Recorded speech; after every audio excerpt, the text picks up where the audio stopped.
ओम नमो भगवते वासुदेवाय। जय श्री हरि। आप सभी का हमारे YouTube चैनल पर हार्दिक स्वागत है। आज हम सुना रहे हैं पुत्रदा एकादशी की पौराणिक कथा। आप सभी को सावन माह के पुत्रदा एकादशी की हार्दिक शुभकामनाएं। आप सभी पर लक्ष्मी नारायण की कृपा सदैव बनी रहे, इसी मंगल कामना के साथ आइए सुने पुत्रदा एकादशी व्रत की पौराणिक कथा। सावन माह के शुक्ल पक्ष में पड़ने वाली एकादशी को पुत्रदा एकादशी के नाम से जाना जाता है। एकादशी का पावन दिन भगवान विष्णु को समर्पित होता है। इस दिन विधि विधान से भगवान विष्णु की पूजा अर्चना की जाती है। भगवान विष्णु की कृपा से व्यक्ति की सभी मनोकामनाएं पूरी हो जाती हैं। इस पावन दिन व्रत रखने से सभी तरह के पापों से मुक्ति मिल जाती है। ये व्रत संतान के लिए भी रखा जाता है। इस व्रत को करने से निसंतान दंपतियों को संतान की प्राप्ति भी होती है। धार्मिक मान्यताओं के अनुसार एकादशी का व्रत रखने से मृत्यु के बाद मोक्ष की प्राप्ति होती है। युधिष्ठिर ने पूछा, मधुसूदन, सावन के शुक्ल पक्ष में किस नाम की एकादशी होती है? कृपया मेरे सामने उसका वर्णन कीजिए। भगवान श्री कृष्ण बोले, राजन, प्राचीन काल की बात है। द्वापर युग प्रारंभ का समय था। माहिष्मतीपुर में राजा महिजित अपने राज्य का पालन करते थे, किंतु उन्हें कोई पुत्र नहीं था। इसलिए वह राज्य उन्हें सुखदायक नहीं प्रतीत होता था। अपनी अवस्था अधिक देख राजा को बड़ी चिंता हुई। उन्होंने प्रजा वर्ग में बैठकर इस प्रकार कहा, प्रजाजनों, इस जन्म में मुझसे कोई पातक नहीं हुआ। मैंने अपने खजाने में अन्याय से कमाया हुआ धन नहीं जमा किया है।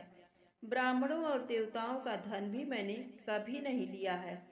प्रजा का पुत्रवत पालन किया, धर्म से पृथ्वी पर अधिकार जमाया तथा दुष्टों को वे बंधु और पुत्रों के समान ही क्यों न रहे हों, दंड दिया है। शिष्ट पुरुषों का सदा सम्मान किया और किसी को द्वेष का पात्र नहीं समझा। फिर क्या कारण है जो मेरे घर में आज तक पुत्र उत्पन्न नहीं हुआ? आप लोग इसका विचार करें।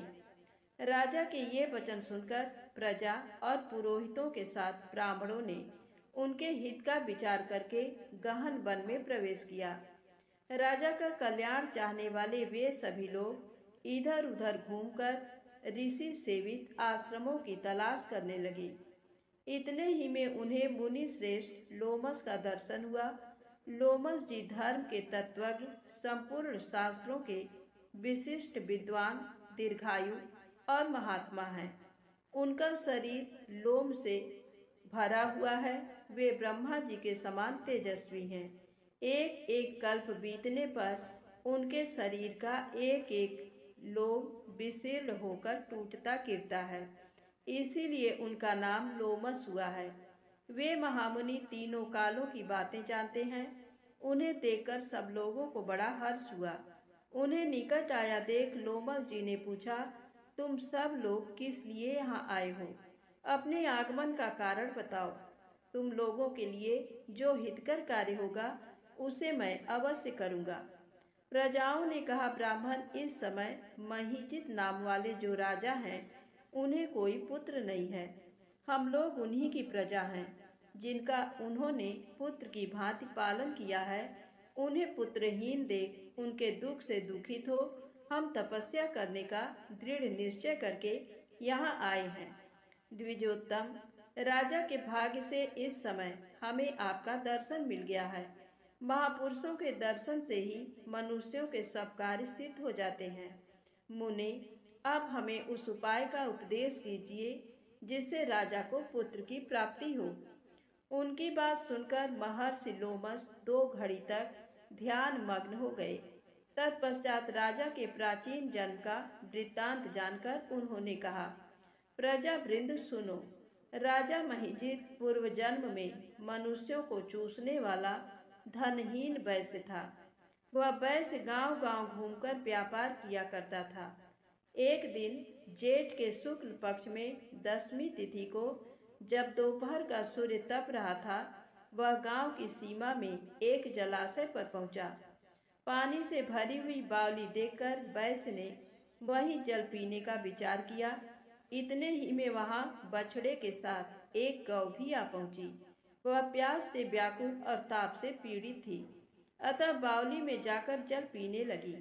वैश्य ने पानी पीती हुई गाय को हाँककर दूर हटा दिया और स्वयं पानी पिया। उसी पाप कर्म के कारण राजा इस समय पुत्रहीन हुए हैं। किसी जन्म के पुण्य से इन्हें अकंटक राज्य की प्राप्ति हुई है।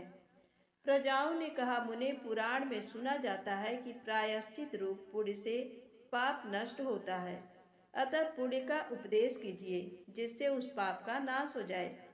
लोमस जी बोले, प्रजाजनों, सावन मास के शुक्ल पक्ष में जो एकादशी होती है वह पुत्रदा के नाम से विख्यात है। वह मनोवांछित फल प्रदान करने वाली है। तुम लोग उसी का व्रत करो।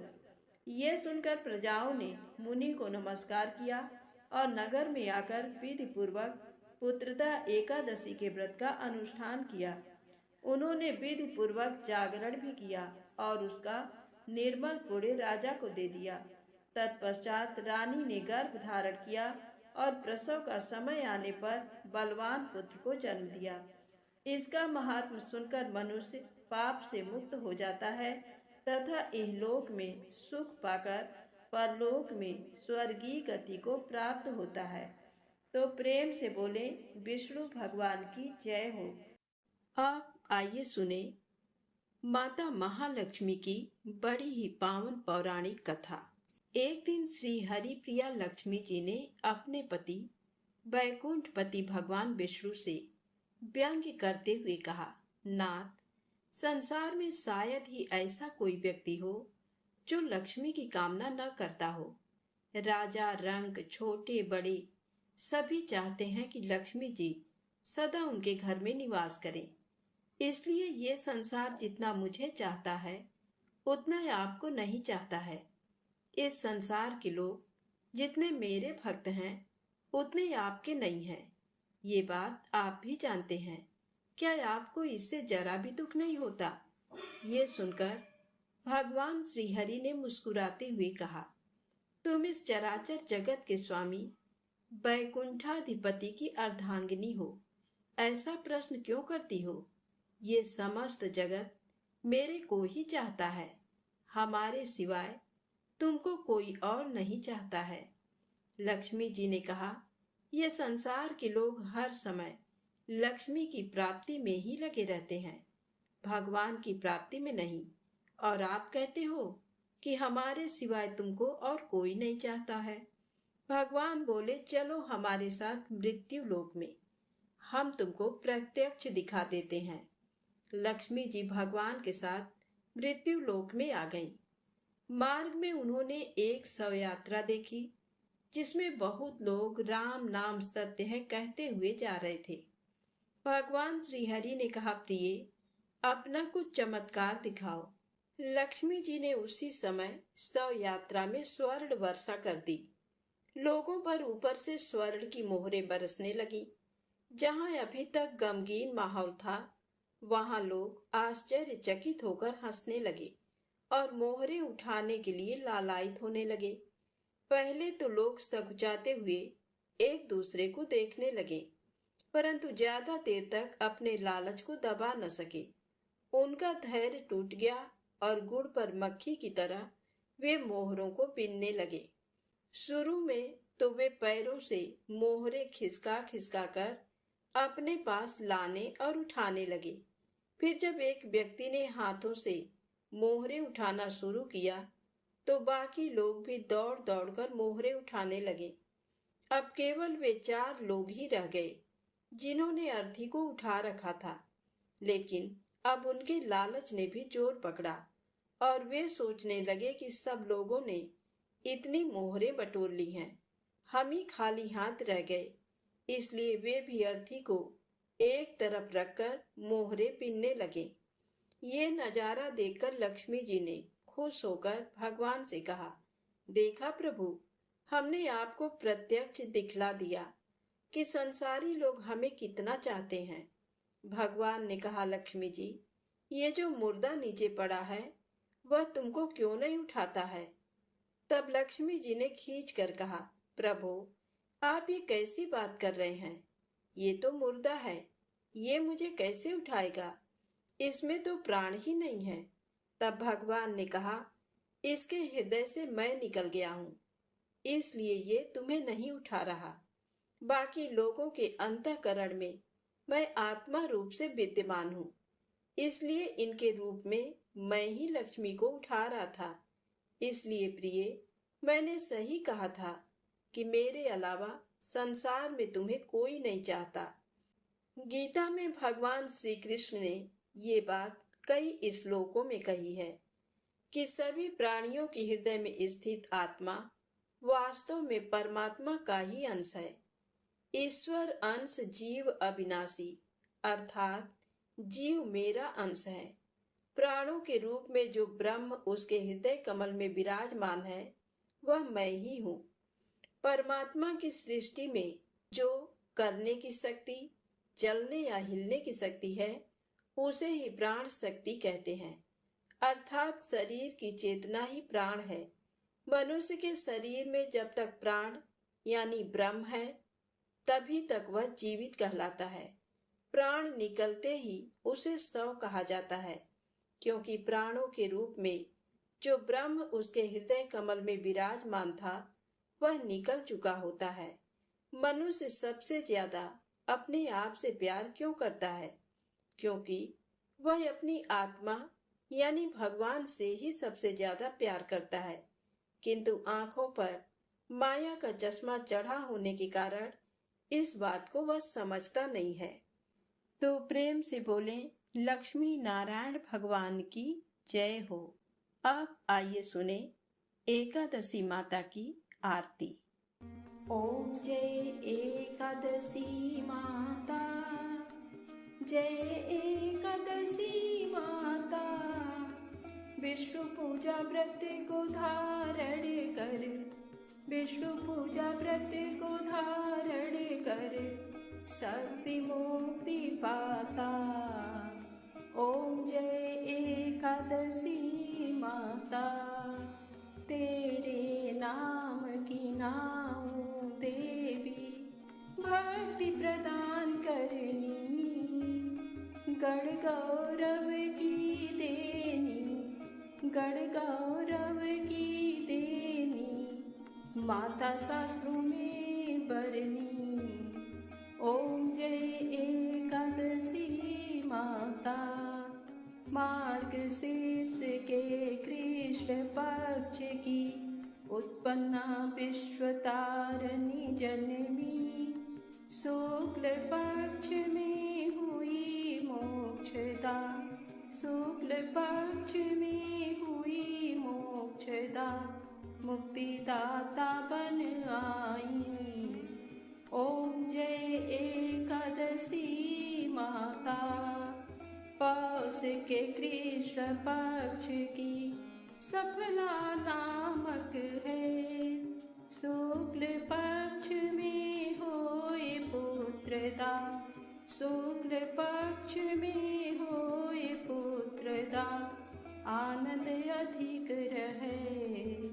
ओम जय एकादशी माता, नाम षट तिला माघ मास में कृष्ण पक्ष आवे, शुक्ल पक्ष में जया कहावे, शुक्ल पक्ष में जया कहावे, विजय सदा पावे।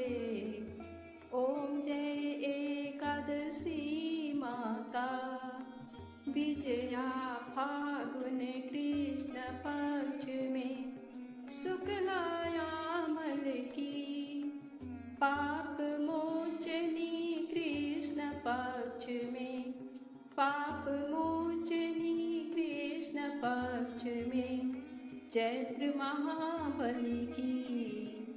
ओम जय एकादशी माता, चैत्र शुक्ल में नाम कामदा, धन देने वाली, नाम बरूथिनी कृष्ण पक्ष में, नाम बरूथिनी कृष्ण पक्ष में, बैसाख माह वाली, जय एकादशी माता।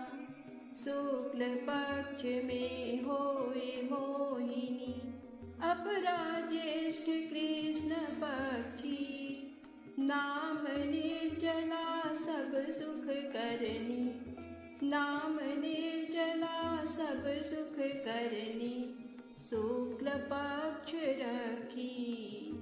ओम जय एकादशी माता। योगिनी नाम आषाढ़ में जानो, कृष्ण पक्ष करनी, देव शयनी नाम कहायो, देव शयनी नाम कहायो, शुक्ल पक्ष धरनी। ओम जय एकादशी माता। कामिका श्रावण मास में आवे, कृष्ण पक्ष कहिए, सावन शुक्ला होए पवित्रा, सावन शुक्ला होए पवित्रा, आनंद से रहिए। ओम जय एकादशी माता। अजा भाद्रपद कृष्ण पक्ष की, परिवर्तिनी शुक्ला, इंद्रा आश्विन कृष्ण पक्ष में, इंद्रा आश्विन कृष्ण पक्ष में, व्रत से भव सागर निकला। ओम जय एकादशी माता। पापांकुशा है शुक्ल पक्ष में, आप हरन हारी, रमा मास कार्तिक में आवे, रमा मास कार्तिक में आवे, सुखदायक भारी। ओम जय एकादशी माता। देवोत्थानी शुक्ल पक्ष की, दुख नाशक मैया, पावन मास में करूं विनती, पावन मास में करूं विनती, पार करो नैया। ओम जय एकादशी माता। परमा कृष्ण पक्ष में होती, जन मंगल करनी, शुक्ल मास में होए पद्मिनी, शुक्ल मास में होए पद्मिनी, दुख दारिद्र हरनी। ओम जय एकादशी माता। जो कोई आरती एकादशी की, भक्ति सहित गावे, जन गुरदिता स्वर्ग का वासा, जन गुरदिता स्वर्ग का वासा, निश्चय वह पावे। ओम जय एकादशी माता। प्रेम से बोले एकादशी माता की जय हो। श्री हरि विष्णु भगवान की जय हो।